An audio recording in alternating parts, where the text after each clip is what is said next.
대쟁투 마지막 전입니다. 마지막 전. 이제 다음 주가 되면 대쟁투가 끝이 납니다. 그래서 여러분들이 대쟁투에 있는 말씀을 다시 한번 집중해서 잘 읽어주시고 여러분의 신앙이 될 수 있도록 그렇게 되면 좋겠습니다.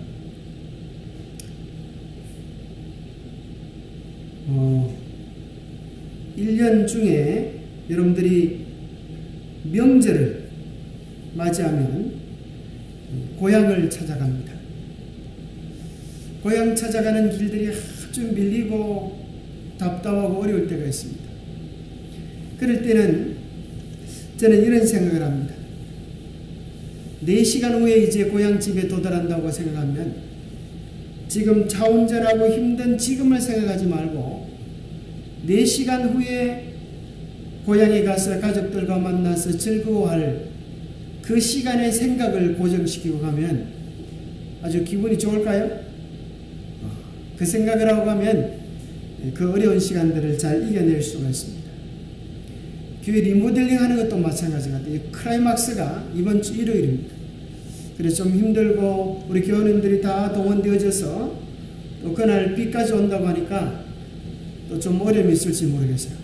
그러나 이 클라이막스를 넘기면 더 좋은 날이 있을 걸 생각하면서 12월 달에 이제 교회가 리모델링이 다 완성이 되어서 아주 단장된 가운데 아주 아름다운 예배를 드리는 그런 시간들을 우리가 생각해 보면서 어렵고 힘든 시간들을 잘 견뎌내시기 바랍니다. 모든 사람들이 다 마음이 같지를 않아요. 그죠? 어떤 사람은 이랬으면 좋겠다, 어떤 사람은 저랬으면 좋겠다. 그걸 다 맞추려면 집을 뜯었다가 말았다가 정신이 없어요. 그래서 우리가 갑자기는 이미 이루어진 것들에 대하여 감사합니다 그렇게 하고 잘했습니다 그렇게 하면서 우리가 분위기들을 맞추고 마음을 하나로 맞춰서 가장 중요한 일은 성전이 아름답게 단장되는 일도 중요하지만 더 중요한 일은 우리가 왜 성전을 단장하려고 하는가, 그 취지가 더 중요한 것 같아요. 목적이. 그죠? 여러분 왜 성전을 단장하려고 하는 것 같아요? 하나님께 영광이 되고 또 영혼들을 구원하는 데 목적이 있다고 생각합니다. 그죠? 그래서 우리가 이제 핑계를 댈 수 없게 되었습니다. 교회가 정말 아름답게 잘 준비되면 그것에 많은 사람들이 올 수 있도록 우리가 기도하고 또 이 성전을 통해 하나님께서 영광 받으실 수 있도록 우리의 마음을 새롭게 하고 관계를 새롭게 하는 그런 특별한 은혜의 시간들이 됐으면 좋겠습니다. 오늘 본문에 나오는 지상의 황폐의 제목을 제가 다르게 붙여보았습니다. 영적 바빌론의 멸망 이렇게 적어봤어요. 자, 지상의 황폐. 그럼 여러분 듣기가 좋아요? 좀 안 좋아요? 이게 마치 뭐 같은가 하면 리모델링을 하기 위해서 두드리 부수는 것과 같습니다. 두드리 부술 때는 어떻게 됩니까? 먼지가 나고 아주 코가 막히고 기가 막히고 땀이 나고 아주 어렵고 힘든 시간입니다. 그러나 그런 시간이 없으면 뭐가 오지 않아요? 잘 준비되어져 있는 시간들이 오지 않기 때문입니다. 자, 마지막 선악의 대쟁 때에도 무슨 시간이 있는가 하면 참으로 견디기 힘들고 어려운 시간들이 옵니다. 그럴 때 우리의 마음의 초점을 어디에다 맞추면 되겠어요? 현실이 왜 이렇게 어렵나 이렇게 생각하지 말고 이 모든 재난과 어려움이 끝나고 우리 아버지 집에 영광의 도성에 도달하는 그 기쁨을 생각하면 그날에 우리의 생각에 초점을 맞추면 우리는 어렵고 힘든 시간을 잘 보낼 수 있습니다. 계시록 14장에 나오는 세 천사의 기별 가운데 둘째 천사의 기별이 무엇입니까? 바벨론이 무너진다. 그런데 희한하게도 14장에 나오는 그 기별 가지고는 무너지지 않아요. 그래서 다시 계시록 18장에 무슨 일이 일어나는가 하면 이 일 후에 다른 천사가 하늘에서 내려오는 것을 보니 큰 권세를 가졌는데 그의 영광으로 땅이 환하여지더라. 힘찬 음성으로 외치르되 무너졌도다 무너졌도다 큰 성 바벨론이여. 그렇게 할 때에 마치 뭐가 무너졌듯이요? 여리고성이 무너지듯이 마지막 영적 바벨론이 무너지는 역사가 일어납니다. 그 천사들은 하늘에서 내려오는 천사가 아니고 기별을 가진 하나님의 백성들입니다. 그런데 하나님의 백성들만 나서서 일이 되는 것이 아니라 여기 보니까 하늘에서 무슨 일이 일어나는가 하면 큰 권세가 되어지는 것입니다. 큰 권세가. 마치 이스라엘 백성들이 여리고성을 한 바퀴, 두 바퀴, 몇 바퀴를 돌았어요? 13바퀴를 돌고 나서 큰 소리로 외칠 때에 여러분 백성들이 외친다고 해서 성이 무너지겠습니까? 여러분 책상 위에 책을 하나 놓고 책아 떨어져라 괌을 쳐봐요. 아무리 여러분 괌 친다고 해도 책 한 권 볼펜 하나 떨어지지 않습니다. 누구 가지고는요? 우리의 힘만 가지고. 그런데 그게 뭐가 되어질 때? 우리 하나님의 큰 권능이 되어질 때, 다른 말로 하면 늦은 비의 귀한 역사가 되어질 때 무슨 일이 일어나는가 하면 이런 빛에 경험하지 못했던 더 크고 놀라운 역사가 이루어지겠습니까? 이루어지면 그때 참으로 놀라운 일이 이루어졌습니다. 그렇게 견고하게 보였던 성 여리고가 여지없이 무너지는 것입니다. 저는 이 무너지는 걸 보면서 무슨 생각이 드는가 하면 예루살렘 성이 무너진 그 말씀이 생각납니다. 여러분 예루살렘이 무너지는 것하고 바빌론이 무너지는 것이 무슨 공통점이 있을까요? 마태복음 14장에 보면 예수님의 제자들이 예수님께 나와서 세상의 마지막과 예루살렘이 황폐케 되는 일에 이런 언제쯤 일어나겠습니까? 그렇게 묻습니다. 예루살렘이 무너지는 것은 이스라엘 백성들이 이제 그들이 선택되어진 백성의 특권을 잃어버린 것을 이야기합니다. 그런데 여기 바빌론이 무너지는 것과 어떤 연관성이 있는가 가만히 생각해 보니까 이런 생각이 들어요. 예루살렘에 있는 백성들이 하나같이 예루살렘이 무너질 거라고 생각했겠습니까? 못했겠습니까? 그들은 추워도 그런 생각을 하지 못했고 하고 싶지도 않았어요. 왜요? 그 안에서는 누구를 향하여 참여하고 있어요? 하나님을 향하여 예배하고 있지 않아요? 하나님의 말씀이 거기 있잖아요. 율법이 거기 있잖아요. 그런데 왜 예루살렘이 무너진다고 우리 주님께서 말씀하셨어요? 그 성전 중심에 있어야 할 그 시대의 현대 진리 예수 그리스도를 부인하고 배척했기 때문에 저는 그걸 보면서 무슨 생각이 드는가 하면 마지막 시대에 무너지는 바빌론도 그와 비슷하지 않나 생각이 들어요. 그 바빌론 가운데도 하나님을 예배할까요?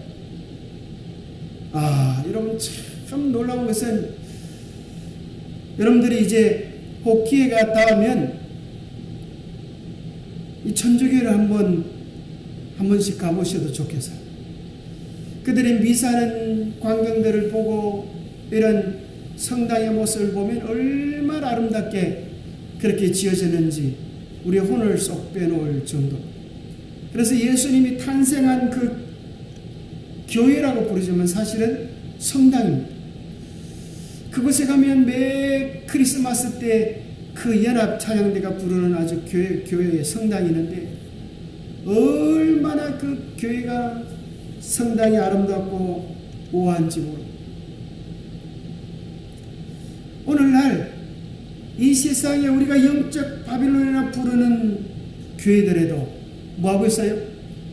하나님을 예배하고 성경을 펼치고 하나님을 믿으라고 힘차게 외치고 있습니다. 그런데 왜 그 당시 예루살렘이 무너지고 마지막 시대 바벨론이 무너지고 말까요? 하나님을 향하여 찬양하고 예배하는 것 같은데, 문제는 하나님께서 정말 깨닫기 원하시는 현대 진리, 그 시대에 가장 필요한, 그 시대의 모든 사람들의 운명이 달려있는 그 기별에 대하여 무지하기 때문에,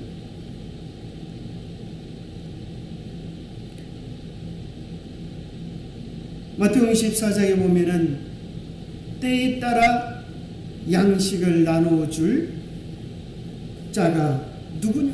그래서 때에 맞는 양식, 이 시대에 맞는 양식, 정말 성경에서 가장 중요한, 예수님의 재림을 맞기 전에 어떻게 준비해야 하는지에 대한 마지막 시대를 향한 기별을 외치는 그런 기별을 전해야 한다는 것입니다.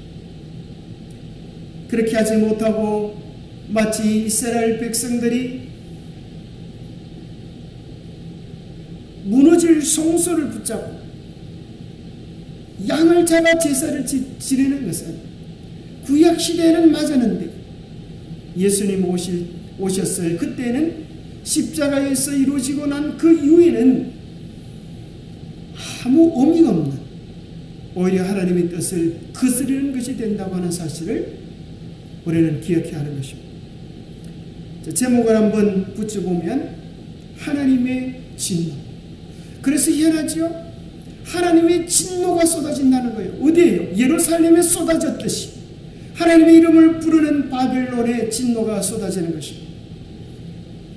원인이 무엇일까? 그때 이제 악한 자들이 애곡합니다. 이 악한 자들은 두 가지예요. 하나는 정말 자기가 악한 일을 하고 있던 악한 자도 있고, 때로는 미혹되어져서 거짓에 속아서 거짓을 진리인 것처럼 착각하고 있었던 자들의 애곡도 여기 포함된다고 하는 사실입니다. 그래서 3번에 보면 유혈과 투쟁과 유혈의 참상이 있는데, 이것은 무슨 일이 일어나는가 하면 그들이 그들의 신부에게서, 그들의 목사에게서 배웠고 생명을 줄 알았던 그 진리가, 그 말씀이 마지막 예수님의 재림을 맞이하는데 도무지 도움이 되지 못하고, 오히려 진리를 배척하기 위한 수많은, 하나님의 뜻을 거역하기 위한 수많은 핑계들이었음을 깨닫게 될 때, 그들의 지도자들을 향하여 창을 들고 칼을 들고 몽둥이를 들고 투쟁과 유혈의 참상이 진행된다고 하는 것입니다. 땅이 다 황폐되어지고 모든 악인들은 죽고 의인들은 변하여 성취하여 하늘에 가서 천년왕국의 영광을 누리고, 이 땅에는 사탄만 유폐되어졌어 남았어. 그의 지나간 시간들을 되돌이켜 보며 천년 동안 깊은 후회와 고통의 시간을 가지게 됩니다. 6번째는 성도들이 하늘에서 심판을 하겠다 했어요. 고린도서에 보면 너희가 천사들을 심판할 줄을 알지 못하는, 하물며 어떻게 작은 일 가지고 바르게 분별하지 못하여서 세상 법정에서 형제를 고발하려고 하느냐, 그렇게 책망하시는 것이 나옵니다. 하나님의 진노가 왜 누구에게 쏟아지는가? 진리를 대적한 자들에 대한 하나님의 진노입니다. 악한 자들이 왜 애곡하는가? 참 진리, 참 진상이 드러날 때, 그들이 믿고 의지했던 것들이 잘못되어졌던 것임을 깨달을 때 일어나는 곡소리인 것입니다.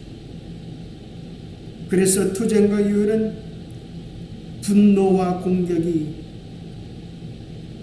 왕을 향하여 쏟아집니다. 그래서 우리는 이세벨의 최후를 알죠. 그리고 엄녀의 대표는 아합의 부인 이세벨이에요. 이세벨이 어떻게 죽어요? 창에서 밀쳐서 떨어지자 누가 왔어요? 개들이 와서 그의 시체를 뜯어먹는 아주 참혹한 일들이 벌어집니다. 그것이 신약에 나오는 엄녀의 마지막 최후인 것입니다. 그 다음에 이제 사단이 유폐되어지는 것은 대속죄일 날 양을 2마리 가지고 와서 하나는 속죄양이 되고 하나는 아사셀 염소가 되어서 죄에 대한 궁극적인 책임을 이 아사셀 염소가 지고 저 멀리 광야에 내어버리는 역사가 일어납니다. 그런데 이 광야에 내어버리는데 이 짐승들은 희귀 본능이 있어가지고 돌아오는 수가 있어요. 그래서 그 이후로는 이제 무슨 일이 생기는가 하면, 무슨 일을 하는가 하면 아사셀 염소가 돌아오지 못하다. 왜냐하면 죄를 짊어진 놈이 죄를 가지고 죽으면서 죄값을 치르면서 이 선악의 대쟁투가 끝나야 되는데 소를 잃어버리고 집에 와보면 집에 와서 기다리는 것 같이 이 아사셀 염소가 집으로 찾아오는 수가 있어요. 그래서 그것을 막기 위해서 이제는 아사셀 염소를 낭떠러지에 떨어뜨립니다. 그래서 죄를 짊어지고 궁극적으로 이 우주에서 죄와 아픔과 고통이 영원히 끝나는 예표적 사건이 그렇게 이루어지는 것입니다. 자, 하나님의 진노에 대한 내용을 보면 계시록 18장 5절에서 10절에 보면 이렇게 되어 있습니다. 그 죄는 하늘에 사무쳤습니다. 하나님은 그의 불의한 일을 기억하신지라. 그가 준 그대로 그에게 주고 그의 행위대로 갑절을 갚아주고 그의 섞은 잔에도 갑절이나 섞어 그에게 주라. 그가 어떻게 자기를 영화롭게 하였으며 사치하였던지 그만큼 고난과 애통으로 갚아주라. 그가 마음에 말하기를 나는 여왕으로 앉은 자요 과부가 아니라 결단코 애통을 당하지 아니하리라. 이 여자가 뭐라 그런데요? 나는 여왕이다. 여자 황제. 나는 결단코 애통을 당하지 않는다. 나는 과부가 아니다. 왜요? 그와 짝한 수많은 세상의 정치, 경제, 종교 권세들이 대단하기 때문에 나의 권세를 깨뜨릴 권세는 세상에 없다. 그렇게 큰 소리를 치지만은 하나님께서 뭘 기억하세요? 그가 무슨 죄를 저질렀는지, 그가 마시는 포도주는 뭐라 그랬어요? 포도주는 뭐라 그랬어요? 거짓된 가르침이면서도 이 음녀는 뭐에 취했다고요? 성도들의 피에 취했다고 했습니다. 그것은 뭔가 하면 중세시대 때 종교 제8의 명목을 내세우고 진리대로 살고자 하는 수많은 진실된 백성들을 죽인 것입니다. 오늘날에도 말씀대로 진리대로 살고 싶어하는 수많은 백성들을 핍박한 그들의 죄의 결과를 스스로 당하겠다고 하는 것입니다. 계시록 18장에 보면 대단한 그 권세가 하나님이 심판하실 때에 며칠이 돼야 이 전쟁이 끝나는가? 여기 이야기하기를 하루 동안에 그 재앙이 이르리니 곧 사망과 애통과 흉년이라. 그가 또한 불에 살라지리니 그를 심판하는 주 하나님은 강하신 자이십니다. 그와 함께 음행하고 사치하던 땅의 왕들이 그 불붙는 연기를 보고 위하여 울고 가슴을 치며 그 고난을 무수하여 멀리 서서 가로되 화이또다 화이또다 큰 성 견고한 성 바빌론이여, 일시간에 내 심판이 이르렀다 하리로다. 이 엄청난 바빌론이 무너진 데는 며칠이 필요합니까? 여기 보니까 며칠이 필요하다고요? 하루 동안의 재앙이 임하는데 이 견고한 성 바빌론이 무너지는 데는 일시간, 순식간에, 1시간이면 족한 그런 상황을 이야기해 주고 있습니다. 계시록 18장의 사건을 보면서 우리는 이미 이것에 대한 예고편을 보았습니다. 무슨 생각이 납니까? 9.11 테러 때 쌍둥이 빌딩이 무너졌던 그 사건을 연상시키는 것입니다. 그 빌딩이 참으로 미국을 상징하는 대단한 경제, 문화, 사치의 중심이었습니다. 그런데 일순간에 비행기가 와서 그 빌딩하고 부닥치는 순간 채 얼마 되지 않아서 그 엄청난 건물이 마치 폭탄을 터뜨린 것처럼 이렇게 무너져 내리고 그 주변에는 아주 흙먼지로 가득 덮이는 일들이 일어나게 되었습니다. 어떤 소방관도 끌 수 없는 불이라고 했습니다. 마지막 시대에 그와 같은 일들이 일어나게 될 것입니다. 그러나 바빌론은 뭐라고 이야기하는가 하면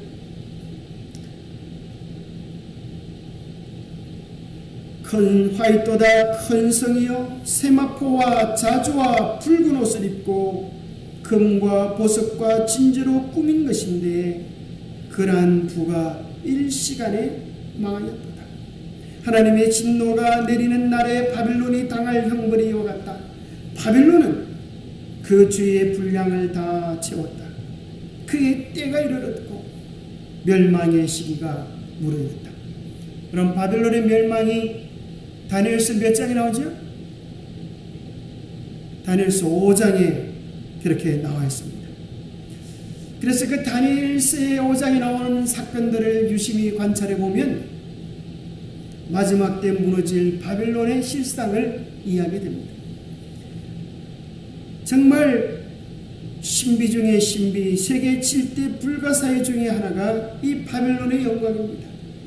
성벽의 둘레가 16km, 성벽의 두께가 6에서 7m, 성벽의 높이가 10에서 20m 되고 총동문으로 문을 해달하고 그 성벽 주위로는 유프라테스 강물이 흐르고 가운데는 강물이 흘러서 어떤 군사들이 포위해도 끄떡도 없는 난공불락의 영광을 자랑했습니다.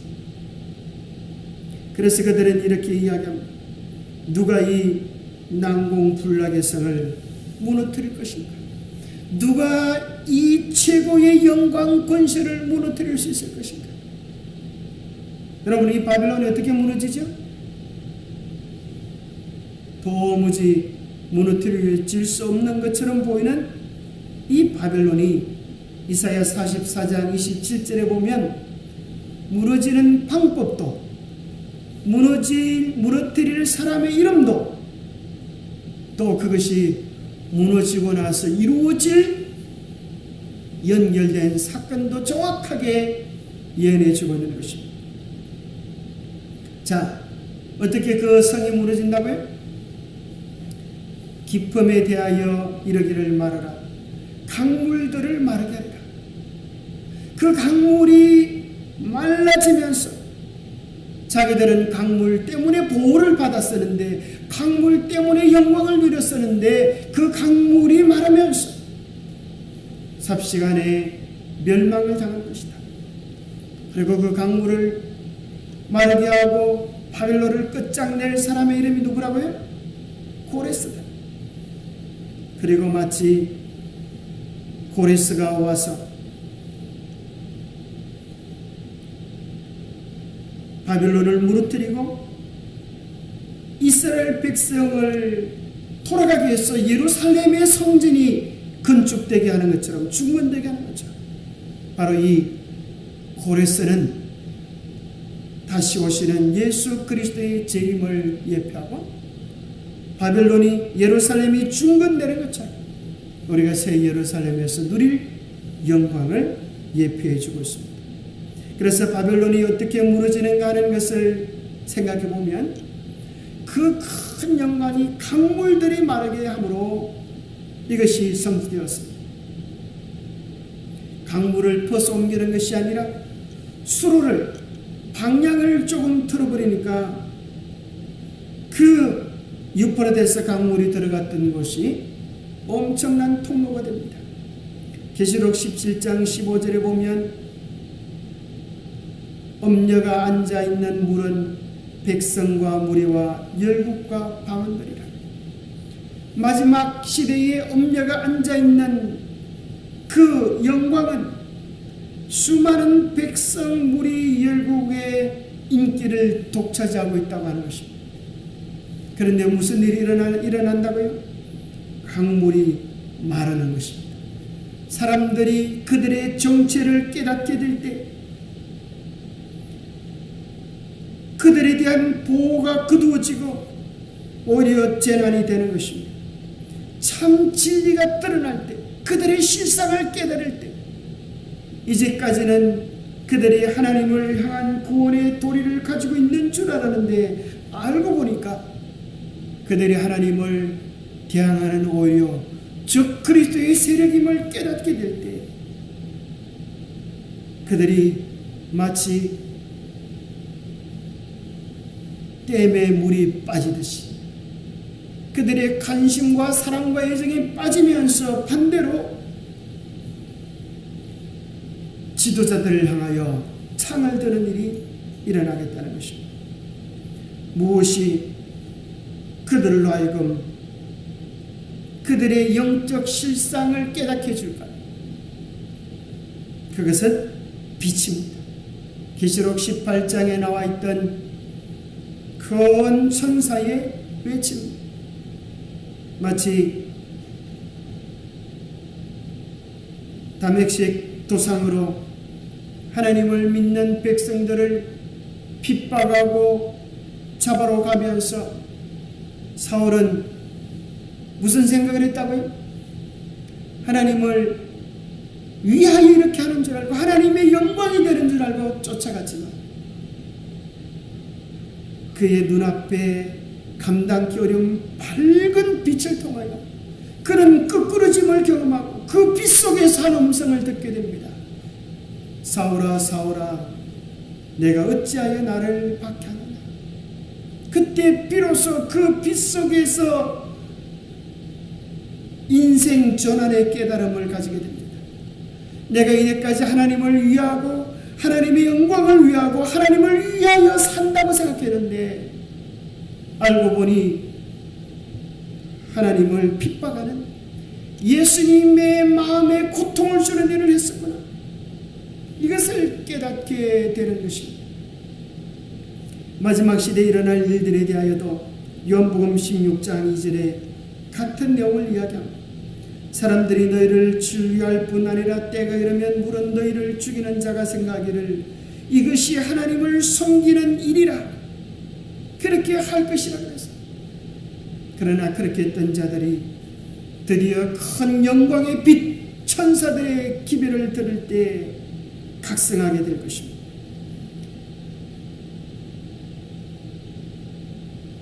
그들이 깨닫지 못했던 것 온전한 빛은 이것입니다.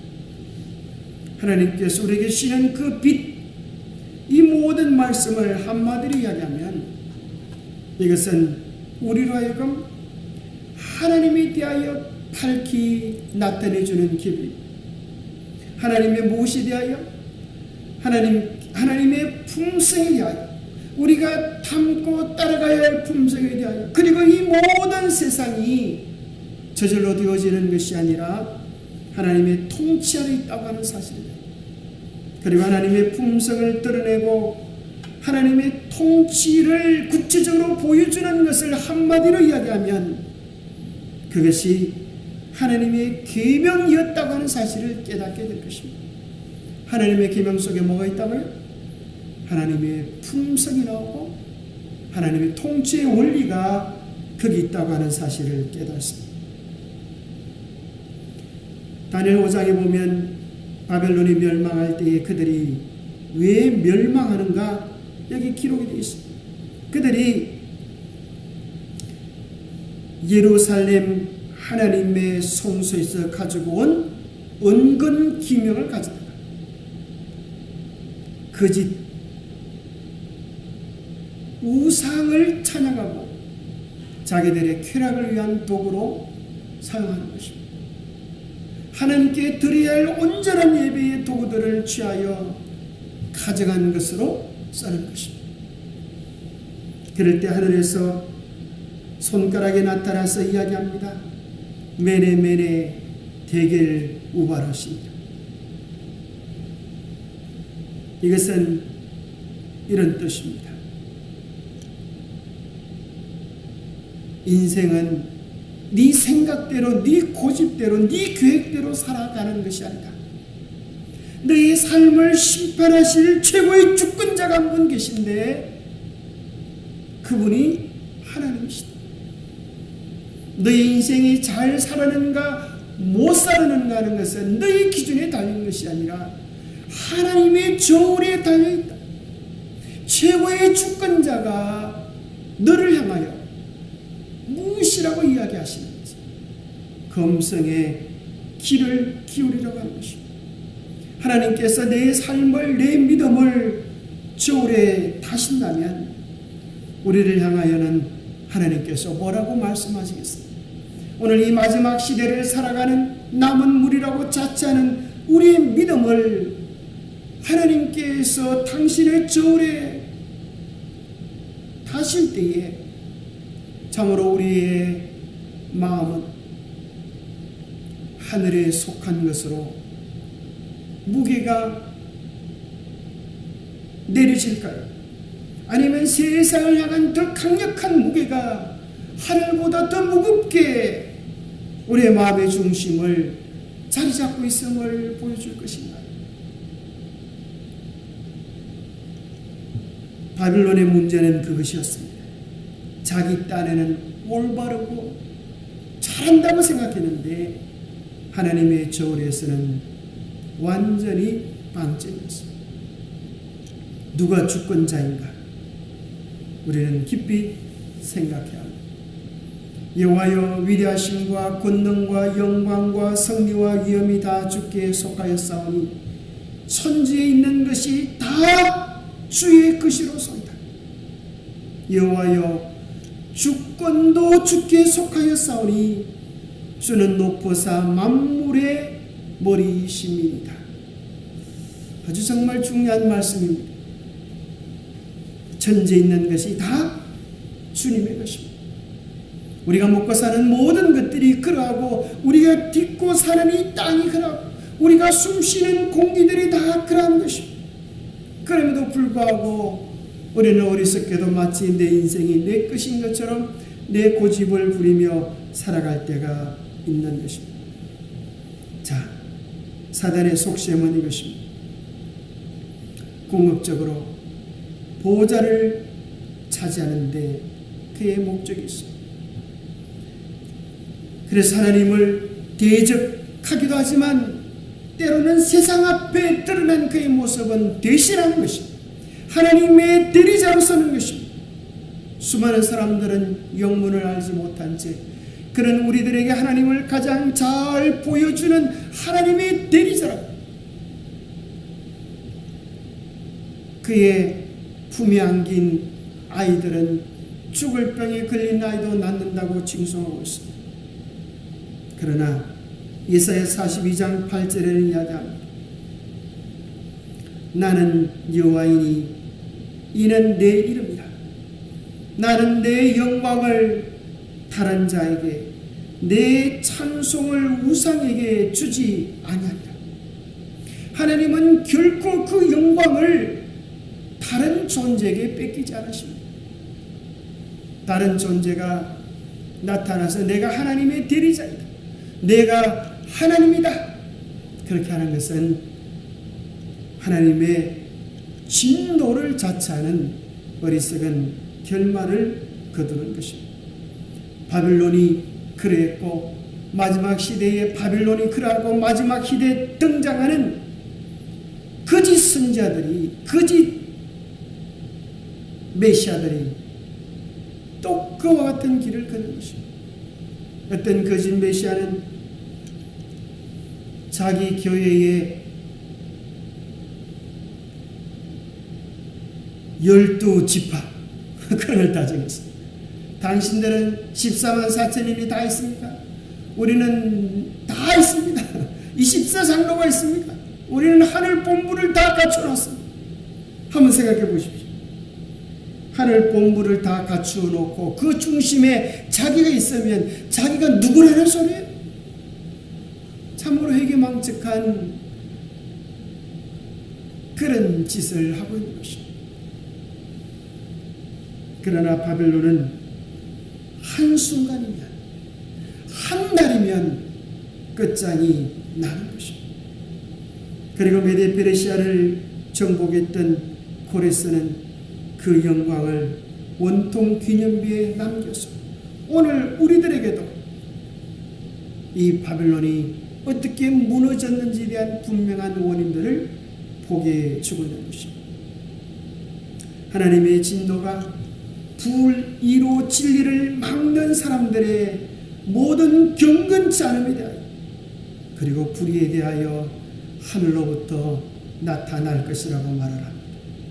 그 하늘이란 구체적으로 하늘에 있는 하나님의 성전이 열린 이 성전 안에 하나님의 언약궤가 있는데 그 언약궤 곁에 번개와 음성과 우레와 지진과 큰 우박이 있는 것입니다.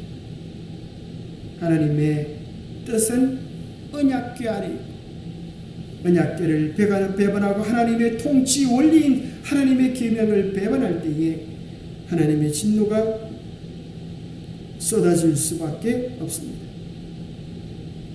여기 이렇게 나와 있습니다. 하나님의 목소리가 하나님의 백성을 사로잡힘에서 돌이키실 때 인생의 큰 싸움에서 모든 것을 잃어버린 자들은 무서운 각성을 할 것이다. 이제 깨닫는 것입니다. 빛을 통하여 하나님의 목소리를 통하여 그들이 깨닫게 될 것입니다. 그런데 그 각성은 무서운 각성이라고 했습니다. 은혜의 시기가 계속되는 동안 그들은 사단의 속임수에 눈이 멀었으며 그들은 죄악의 길을 정당화했습니다. 부한 자들은 가난한 자들에 대하여 그들의 우월성을 자랑했습니다. 그러나 그들의 부는 하나님의 율법을 범함으로써 얻은 것이었다고 이야기합니다. 저는 이 구절을 보면서 깜짝 놀랐습니다. 왜 그런가 하면 하나님의 십계명에 대한 이야기만 하는 것이 아니라 여기 보면 하나님의 마지막 말씀을 듣고 각성하게 될 때에 뭐에 대한 것까지 이야기가 나오는가 하면 하나님의 백성들이 마땅히 해야 했을 사랑과 자비의 행동들에까지 말씀해 주시는 것을 통하여 바빌론이 교리적 바빌론이 있을 뿐 아니라 무슨 바빌론도 있을 수 있어요? 품성적 바빌론, 우리 개인의 바빌론이 있을 수 있다고 하는 사실을 기억해야 합니다. 우리는 때로 너무 쉽게 하나님의 계명을 어기고 변경시킨 그 단체가 바벨론이라고 생각하면서 내 자신은 바벨론이 될 수 있다고 하는 것에 대하여 우리는 추호도 생각지 못할 때가 있습니다. 여기 말씀은 이렇습니다. 그들은 줄인 자를 먹이고 벗은 자를 입히고 공의를 행하고 긍휼을 베풀기를 등한히 했다. 이 바벨론의 모습입니다. 하나님의 사랑을 베풀어야 하는데 그들에 대한 관심보다 자기가 입고 자기가 먹고 자기 이름을 높이는 일이 더 중요하다고 고발해 주고 있는 것입니다. 그들은 스스로를 높이고 동료 인간들의 존경을 얻고자 노력했다. 이제 그들을 위대하게 해주었던 모든 것이 박탈당하고 궁핍해지고 물은 방비 없이 버려진다. 그들은 하나님보다 더 좋아했던 우상들이 멸망당하는 것을 보고 무서웠단다. 그들은 세상의 부와 향락을 얻기 위하여 그들의 영혼을 팔고 하나님께 대하여 부하게 되고자 노력하지 않았다. 여기 바빌론의 실상이 나오지 않습니까? 세상의 부와 향락을 위하여서 하나님께 바쳐야 될 예배를 등하니 하고 하나님과의 말씀의 시간을 등하니 하고 세상에 부를 얻기 위하여 하나님의 시간을 팔아버리는 것을 바벨론이라고 이야기합니다. 그 결과로 인생은 실패로 돌아간다는 것입니다. 내 인생이 실패인가 성공인가 하는 것은 내가 얼마나 세상에서 부자이고 얼마나 자식을 많이 놓고 자식이 잘 되는가 그것이 아니라 오늘 우리의 영적인 주소, 영적인 상태를 우리 주님께서 물으신다는 것입니다. 그들의 향락은 이제 썬 것으로 바뀌었고 그들의 재물은 썩어버렸다. 일생 동안에 얻은 것이 잠깐 동안에 사라진다. 부한 자들은 그들의 거대한 저택이 파괴되고 금과 은이 흩어지는 것을 보고 통곡한다. 그러나 그들이 그들의 우상과 함께 멸망하여 한다는 두려움으로 그들의 통곡은 침묵으로 바뀌어진다. 참 두려운 말씀이 아닙니까? 그들이 잘 지어놓았던 거대한 저택들이 무너지는 것을 보면서 애곡하다가 무슨 생각이 스쳐 지나가는가 하면 무너지는 그들의 화려한 저택처럼 그들의 운명도 무너질 수밖에 없는 것을 깨닫고 두려워한다는 것입니다. 악한 자들의 곡, 악한 자들은 매우 통분해한다. 그들이 하나님과 동료 인간에 대한 의무를 등한히 하고 죄를 범하였기 때문에서가 아니라 하나님이 섭리하셨기 때문이다. 그들은 현실적인 결과를 한탄하는 것이며 그들의 죄악을 회개하는 것은 아니다. 만일 그들이 이길 수 있을 것 같으면 그들은 그 일을 위하여 수단을 가리지 않는다. 자, 여기 보면 중요한 말씀이 나옵니다. 그들이 왜 애국하는가? 여기 참 놀라운 말씀입니다. 그들이 조롱하고 모욕하고 멸망시키고자 희망했던 자들이 질병과 폭풍과 지진에도 아무런 해를 받지 않았다는 사실을 세상은 보게 된다. 그것이 그들로 배가 아프게 합니다. 자기들이 찔린 줄 알았는데, 자기들이 든든할 줄 알았는데 자기들에게는 해가 있고 오히려 그들 때문에 이 세상에 진노가 쏟아진다고 생각했는데 그 연약한 그들이 이달인 줄 알았던 그들이 오히려 그 많은 환난과 어려움 속에도 아무런 해를 입지 않고 마치 다니엘이 새친 것처럼 그렇게 견고히 선 모습을 보고 깜짝 놀라는 것입니다. 하나님의 율법을 범한 자들에게 사르는 불이 되시는 분께서 당신의 백성들에게 안전한 피난처가 되신다.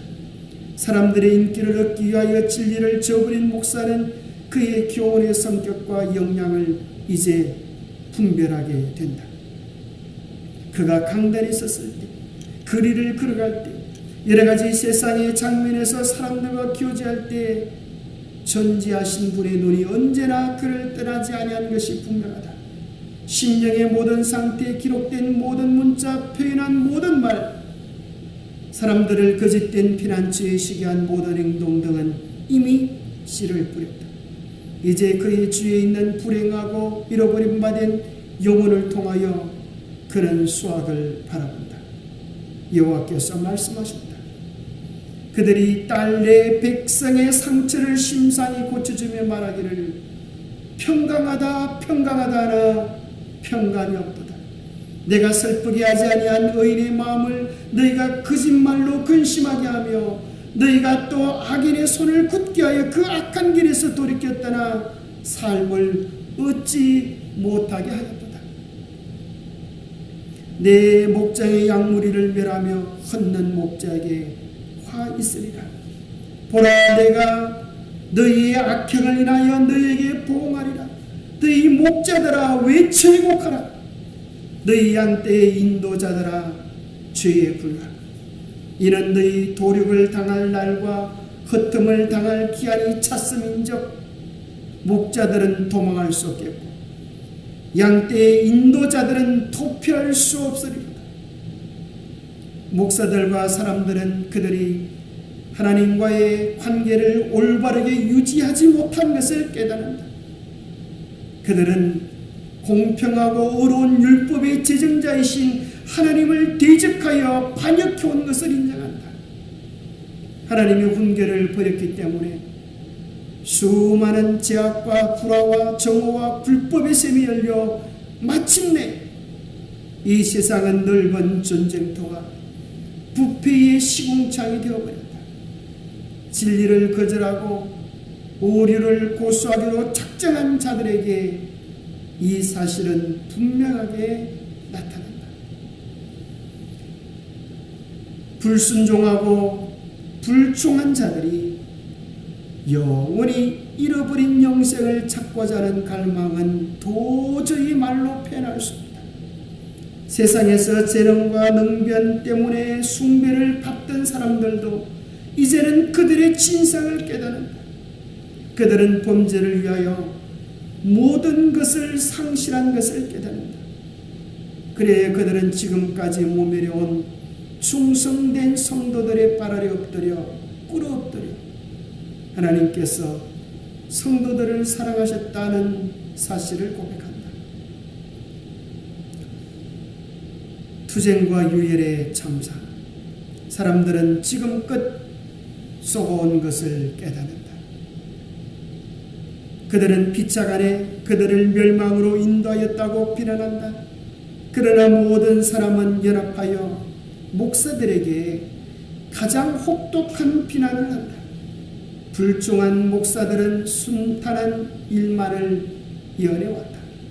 그들은 청중들에게 하나님의 율법을 버리게 하고 율법을 거룩히 지키는 자들을 핍박하도록 지도했다. 이제 그 목사들은 실망한 나머지 세상 사람들 앞에서 그들의 기만적 활동을 고백한다. 그때 무리들은 분노에 사로잡힌다. 그들은 우리는 잃어버린 바 되었다. 너희 때문에 우리는 멸망을 받게 되었다고 부르짖는다. 그리하여 그들은 거짓 목자들에게 달려든다. 한때 그들을 가장 존경하던 바로 그 사람들이 가장 무서운 저주를 그들에게 퍼붓는다. 한때 그들에게 월계관을 씌우던 손이 그들을 죽이기 위하여 들려질 것이다. 하나님의 백성을 죽이기 위하여 사용되었던 칼이 이제는 그들의 원수를 멸하는 데 사용된다. 도처에 투쟁과 유혈의 참극이 벌어진다. 요란한 소리가 땅끝까지 이르면 여호와께서 열국과 다투시며 모든 육체를 심판하시며 악인을 칼에 붙이심을 인하니라. 6천년 동안 대쟁투는 전개되었다. 하나님의 아들과 하늘의 사자들은 인류를 경고하고 깨우치고 구원하기 위하여 악한 자들의 세력을 대항하여 싸웠다. 이제 모든 사람들은 그들의 위치를 결정했다. 악한 자들은 하나님을 대적하는 싸움에서 사단과 완전히 연합했다. 하나님께서 짓밟힌 율법의 권위를 옹호하실 때가 되었다. 이제 싸움은 사단과 더불어 할 뿐 아니라 사람들과도 하게 되었다.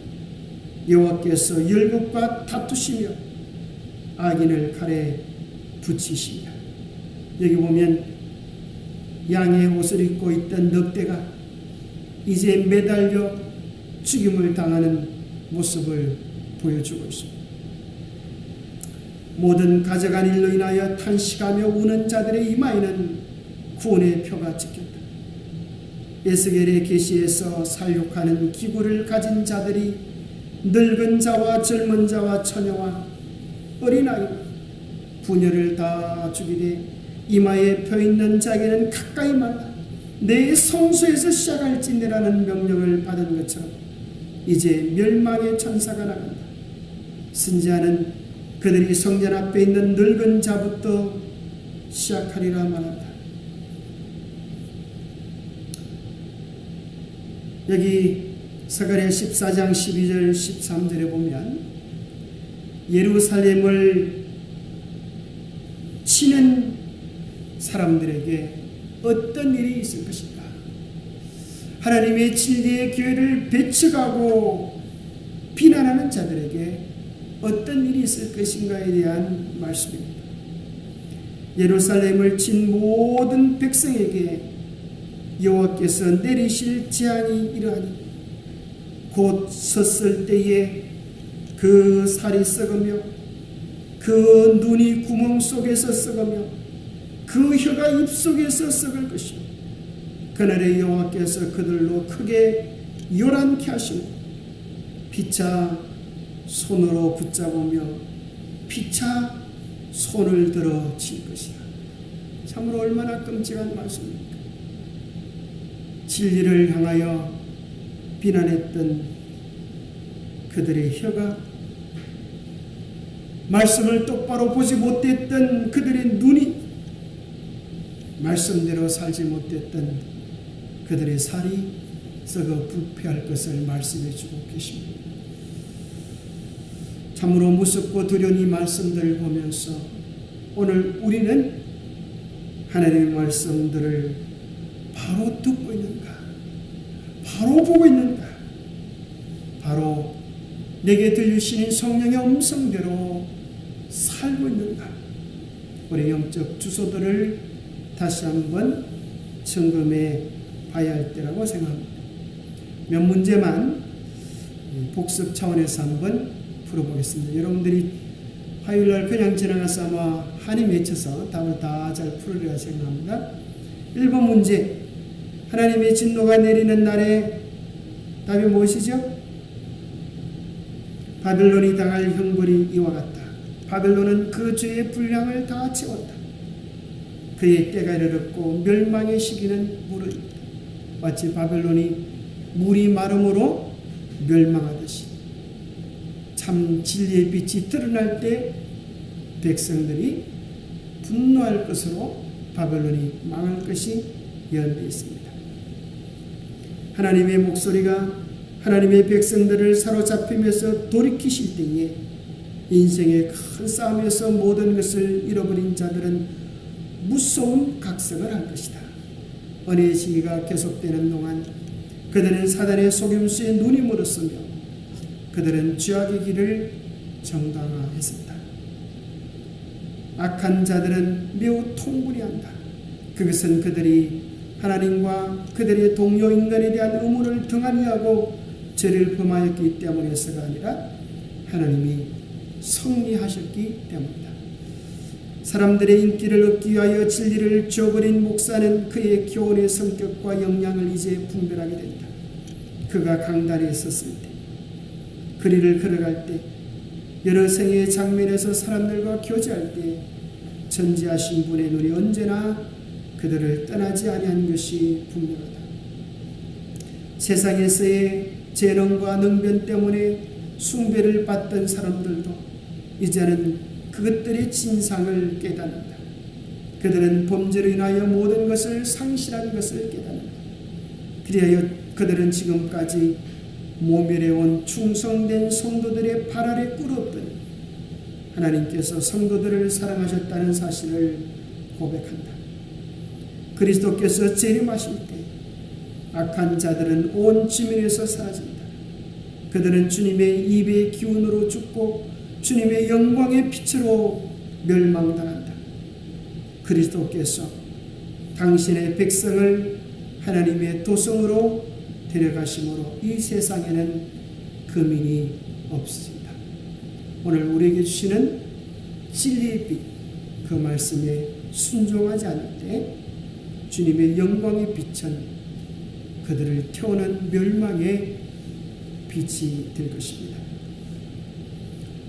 오늘 우리의 마음을 하나님께 정말 바쳐서 우리에게 막힌 이 사명을 정말 잘 감당하게 될 수 있다. 우리의 마음을 다지고 각성하는 그런 시간이 되면 좋겠습니다. 기도하겠습니다. 하나님 아버지, 온 세상의 영광을 누리는 바빌론이 어떻게 무너질지를 오늘 두렵고 무섭도록 분명하게 보여주심을 인하여 감사합니다. 오늘 우리는 미래의 사건들을 말씀의 은혜를 통하여 오늘 경험하게 되었습니다. 하나님, 우리의 영적 상태가 그러한 진리를 던지고 성령의 음성에 무감각한 영적 바빌론이 되지 않도록 우리의 심령 속에 거룩한 각성을 다하여 주시옵소서. 우리의 영적 상태에 대한 영적 주소에 대한 분명한 인식을 통하여 오늘 우리에게 은혜의 시기가 주어졌을 이때에 우리의 죄들을 깨닫게 하시고 우리의 삶을 붙잡고 있는 죄들을 버리게 하여 주셔서 주님 앞에 철저하게 자아를 굴복시키고 마지막 늦은 배의 주역들이 되어 온 세상을 깨우고 주의 재림을 위하여 준비시킬 수 있도록 축복하여 주시옵소서. 하나님의 거룩한 은혜로 인하여 우리의 심령이, 우리의 가정이, 우리의 교회가 온전히 새롭게 되도록 축복하여 주시옵기를 우리 주 예수 그리스도 이름 어찌하여 간절히 간구하옵나이다.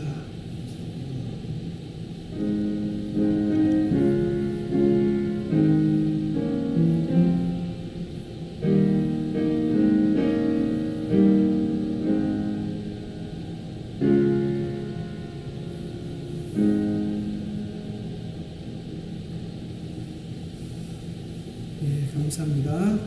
편안한 안식일 저녁 되세요. 우리 내일 또 나중에 뵙겠습니다. 감사합니다.